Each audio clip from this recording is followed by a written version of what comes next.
Welcome to the regular exclusive, where we're going to be talking about Yellowjackets today. Buzz. Season 2 is among us. We're a little late to the party. Sorry about that. I had to get caught up and watch all of season 1 for this. I'm glad you did. Which was great, and I'm very happy to be here. But we're talking today about season 2, episode 2. I made a list for episode 1 that I feel like is a good recap. Here's the crazy things that happened in episode 1. Ghosts carrying an ear around, kinky cuck motivated sex, spiritual boners, eye stabbing with a fork, romantic blood writing, midsummer style ritual of burying someone alive, and then eating an ear. That was, yeah. Did I hit all the points? I think so. And that's crazy because it's like, that doesn't sound as insane now that I've seen episode 2. But like, I remember after episode 1, I was like, holy shit, she ate a fucking ear at the end. Yeah. I mean, I thought that was crazy. And then obviously we'll talk about it, but season 2 already off to the races after the first 2 episodes. I can safely say Yellowjackets is back, baby. Shit is going down. Yes. And here's your spoiler alert. In case you haven't seen it, we're definitely just going to be talking about everything. Real quick question. I feel like the ear would have to be like the worst part of eating someone. It's all cartilage. Like, yeah, but it might be like a chip at this point. Oh, touche. Wow. Or like a cracker or something. That's a great rebuttal. I would never have thought of that. I guess I'm just more comfortable with eating people than you are. I really thought about it because I was like, you know what? The ear wouldn't be so, as long as it was clean and it's been like fucking frozen forever. So like, I feel like that's not so bad. And she kind of warmed it up, but it had a little crunch to it. Did you not think? Yeah, it did. Yeah. So it might be kind of good. I agree. Okay. You've changed my mind on that. Yeah. All right. Well, Renee, as our Yellowjackets team captain. Yes, I am. Although that doesn't bode well for me if we're going after the example led by Snacky, as she's now going to be called, instead of Jackie. Well, you'll at least come back as a ghost, so it'll be all right. That's true. I would haunt your ass for sure. All right. Well, where do we want to start with episode 2? Oh, man, where to begin? Let's see. I think episode 2 was just pretty good at like fleshing out a lot of the stuff and ideas that we had from episode 1. And that they kind of laid the groundwork for. One of the things that I was really most stressed about, I think, from episode 1 was the fact that adult Ty has bought herself another dog. Poor little Steve. He is the character I'm most concerned about at all moments whenever I see him, because as we all know what happened to Biscuit, whose head is still on that altar. It doesn't bode well for Steve. So this episode, it just seemed, I think whenever adult Ty is on screen, I get very nervous, and we get to see that, a lot of this season, I think, is really playing with the angle of the unreliable narrator. So I think that's like a good way to talk about episode 2, because I think a lot of these things could be viewed as like, they might not necessarily be showing us 100% truthful what really happened, but maybe like certain characters' like point of view. You know what I mean? On the subject of Ty and unreliable narrators, I totally think that Ty has split personalities. Something's going on for sure. I mean, you could tell in the end of this episode, like when her other self takes over, you can see the difference, and it is terrifying. Yeah. Like I think there was the sleepwalking, but now it's starting to take over during the day. Yeah, happen when she's not sleeping. Well, that's because she's not fucking sleeping, as you can tell. In this episode, she's manic and like she's just drinking coffee and like trying to stay awake. But really, she just needs to get help is the thing. And she's just trying to ignore the problem by like staying awake. But when you do that, it just means that person's going to come out more and more, that other side of you. It's interesting because they haven't really addressed the fact that it's necessarily like mental illness or anything like that. They're more thinking of it as like a shadow self kind of.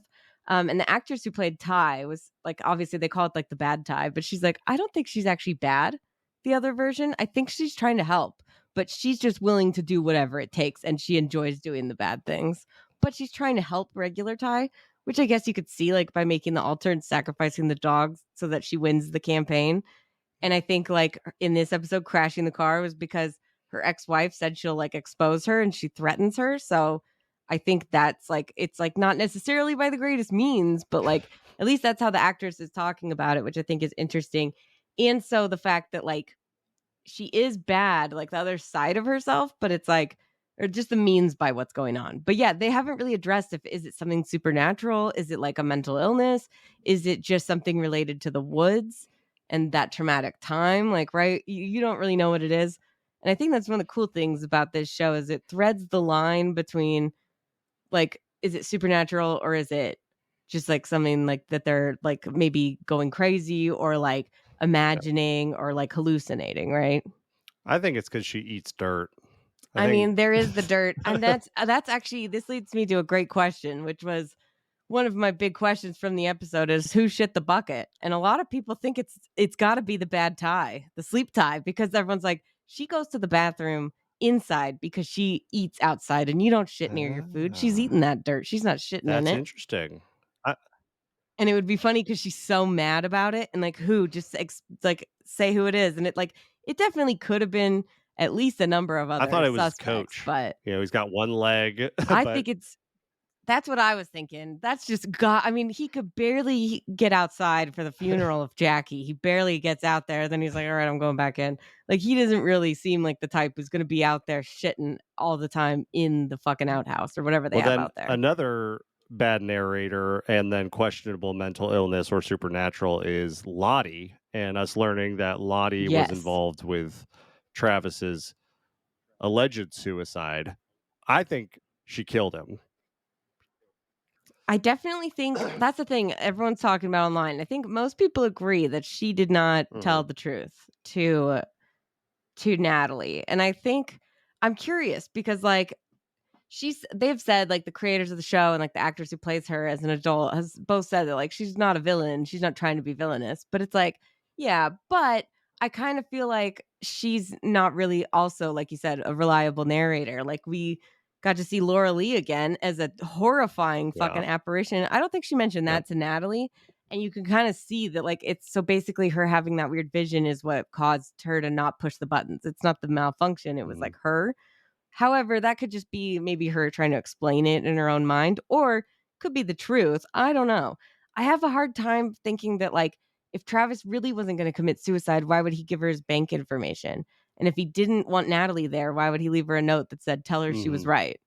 Right? It just seems like very conflicting Well, info. and my biggest thing is she remembers the button not working and him like dangling just a little bit above the ground. But they found him, he was hoisted like 10 feet in the air. So, Yeah. So it's not that she couldn't bring him back down because, like, in that shot where you see like her like freaking out and you see him in the background, he's moving up. So she's like still got her finger on the button or whatever, or didn't press it. So it's going up all the yeah. way. So I think that's it, is that maybe she just had that vision, whatever. I don't know. It begs the question of is something out there? Is there something in the fucking woods?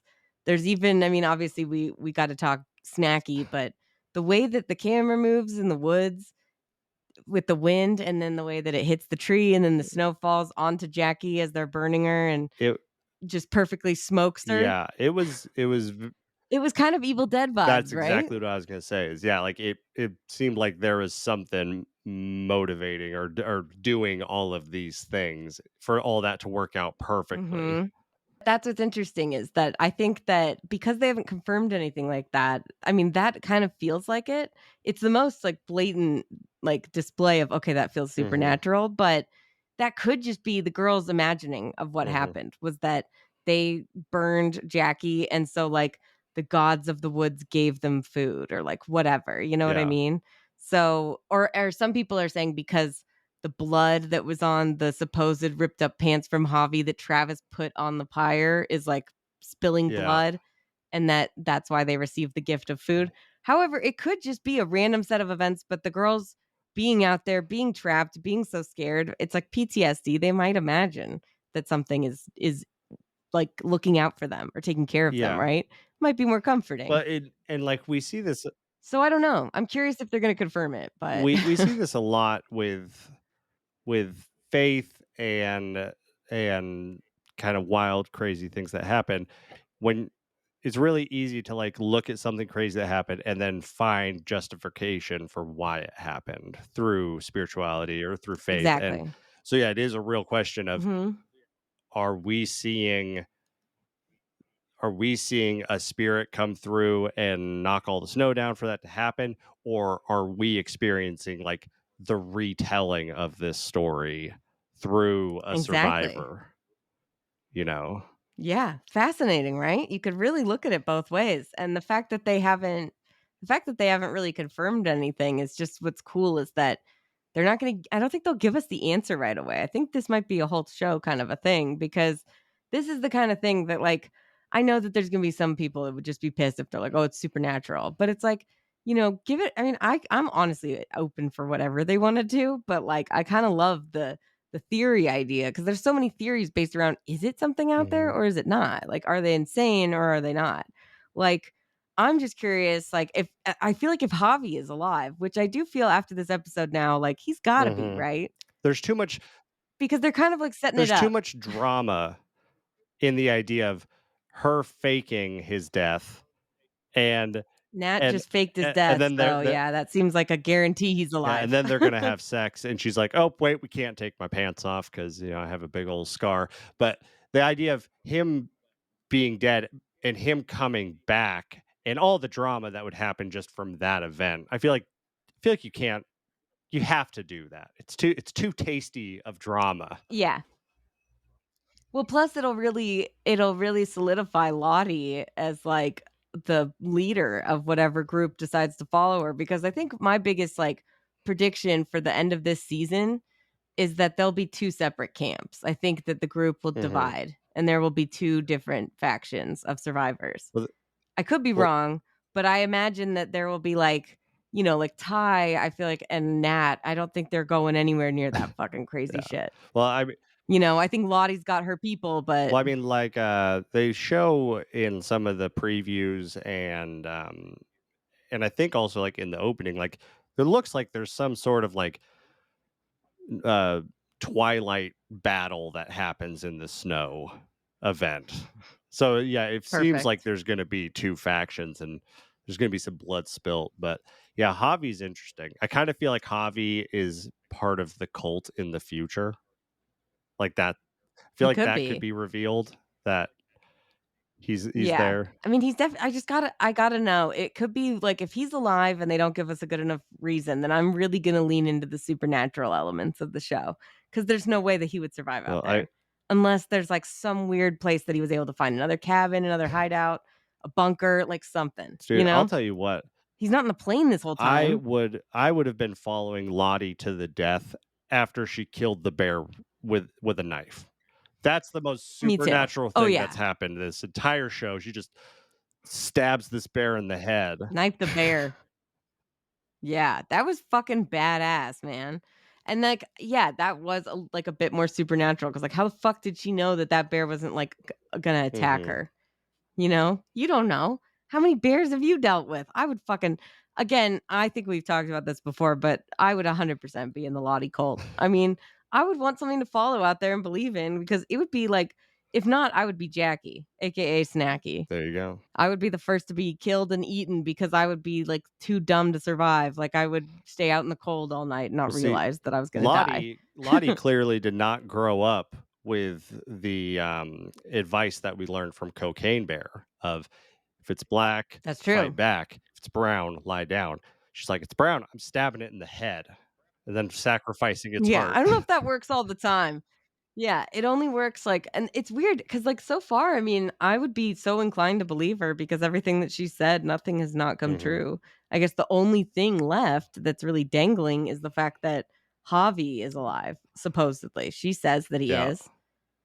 So we'll I see. don't know. I think we're gonna see Travis obviously like having more of a relationship with Lottie as we move forward and him and Nat not being together Well, anymore. At least for a while. he I don't got the know. spiritual boner from her last episode, but Yeah, and they were kind of in a three-way sex scene this with him and Nat having sex and him having visions of Lottie the whole time. I don't think it was necessarily sexual though. It felt more of like his him almost choosing who he wants to like be with, like follow or like who they represent the two different sides of himself, kind of now.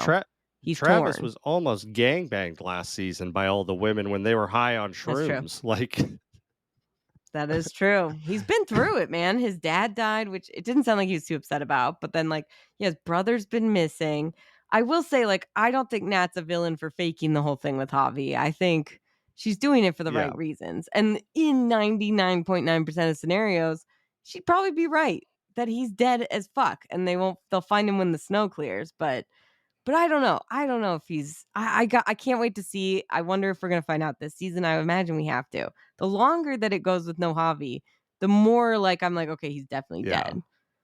It's gonna be harder to bring him back after more time. It's already been 2 months since like the doom coming when he like fucking So I ditched. was about to ask you, do we know how long they've been out there at this point? We know that it's been 2 months since Snacky died. Mm-hmm. Do we know how long they were out there prior to that? Like the first season, were they out there 3 months or something?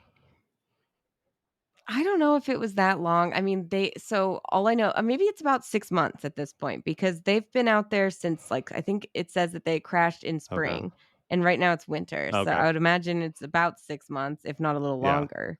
So they still have they will be out there for 2 total winters though, which is crazy. Okay.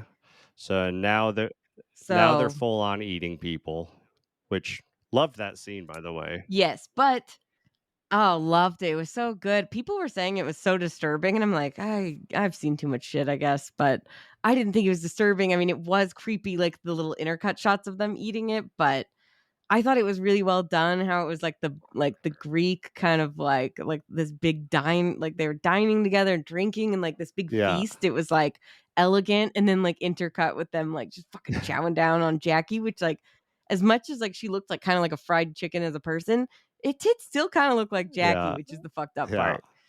Like, I'm curious. I'm so excited for the next episode, mostly to see what's the post snacky hangover like? Like, because I don't know if you noticed this. I didn't notice it, and I saw this on Reddit. Thank God for Reddit. Everyone should be on there after every episode. I learned so much.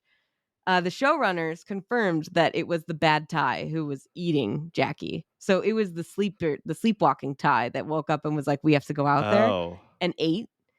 So tomorrow, or the next, I mean, obviously not tomorrow for them, but the next episode Yeah. for us, young Ty is not going to remember Oh, that. So interesting. she's not going to know. And it'll be a real shock to the system. I think that's why in the preview for next episode, there's a scene of her like keeled over screaming. And I'm like, or maybe even throwing up. And I'm like, yeah, I probably get that. But interesting, Yeah. right? I never would have picked up on Good call. that. I did not realize that. I think People were asking about it online, and then someone like linked an interview with them, and I was like, oh, that's cool, because I was like, huh, I never thought that. I just assumed that she was like everyone else. They were all just so hungry they didn't care. They're like, whatever, I'll deal with my emotions about this, except for Coach Ben, who I think we can all agree is next on the yes, I was menu. about to say Coach Ben's the only one that hung back. He's definitely That poor guy can't even run away. he's gonna have a rough death. He locked him out of the cabin.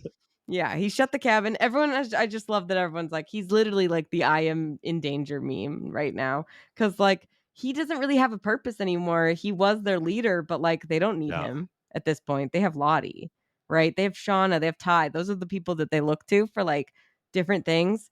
I know you've talked about future, like obviously this is like end of show thing, but like Shauna being the antler queen by the end. I could see it too, because like this episode, they all wait for her to eat. And she eats and then says like, or before she eats, she says she wants us Yeah. to, and then eats. And so then they all wait for her, and they do that at the very like in the first opening scene of like the whole hunt and pit girl and all that. They wait for the antler queen to eat before they all dig in. So I'm like, And this just popped to my head. could be This just Shauna. popped to my head.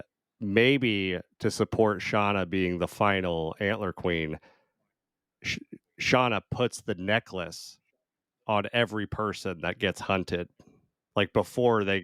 That's what they were saying is I think it's going to be a ritual from then on. And someone also mentioned that the nightgown that the pit girl's wearing is like the same one that Laura Lee wore. It would make sense that they have some weird rituals. It's an interesting thing of like, who are they going to pick? How are they going to pick it? Is it going to be like are they going to draw out of cards and like somebody just gets drawn and they have to go hunt and they give them the outfit and then that's it? I think we all know that that bitch Marie has got to be up. Like, if not Coach Ben next, it's got to be her. She sucks. She's only been a bitch in the first and second season so far. I mean, she needs to get the fuck out, right? She's getting taken down. And also all of the 3 new survivors that they introduced, all going to be cannon fodder for sure. I mean, we just need more bodies at this point. I am a bit worried though, because I really enjoyed, I know they had one scene together and not even like where they spoke, but Elijah Wood and Christina Ricci had so much chemistry in one look, one glance this episode. And I don't know if you noticed her checking out his calves and his cargo shorts, which in season 1 she mentions are like 2 of her big turn-ons. Oh. Because she has that weird list when she's on the date with the guy and she's like, calves. And it's like cargo shorts. And I'm like, oh my gosh. The fact that Elijah Wood character is like already onto her and like knows who she is from like her Reddit username. He has this theory about Adam. I'm like, I'm worried for him. I kind of feel like they're going to be like a perfect match. But also at the same time, like she's going to have to kill him, right? Probably. He knows too much, I'm assuming. Yeah, they're going to have an interesting cat and mouse this season. I'm excited for it. So, I mean, they haven't even met. It's just kind of been teasing it, but I just am so excited to see them together because from just Elijah Wood's voice and the brief shot of him in those shorts, I'm just all in. I love Walter. I need to know more. I want to know more. Well, it is going to be fun this season, and we'll be talking about it every week here on the regular exclusive. And our theories will be different every week, I'm sure. Like everything that we're going to be doing, but the big like Adam is Javi theory this season, because that was like the biggest theory last season, is that chick who Natalie stabbed at Lottie's cult in the like present timeline is a forest baby. Like they think it's one of the wilderness babies. Some people think Nat and Travis might have a baby, and that would be why Lottie was given his bank information for like the daughter who works at the cult. But I was like, that's insane. I don't know. That's one of those. I mean, there's some crazy theories you read on Reddit, but that's like gaining steam. And I'm just like, I'm going to need some more evidence. I'm sorry. You know, but it'll be fun. I'm excited to go through it. It's going to be awesome. And we hope that you all join us next week. Don't forget to like and subscribe. We're out here.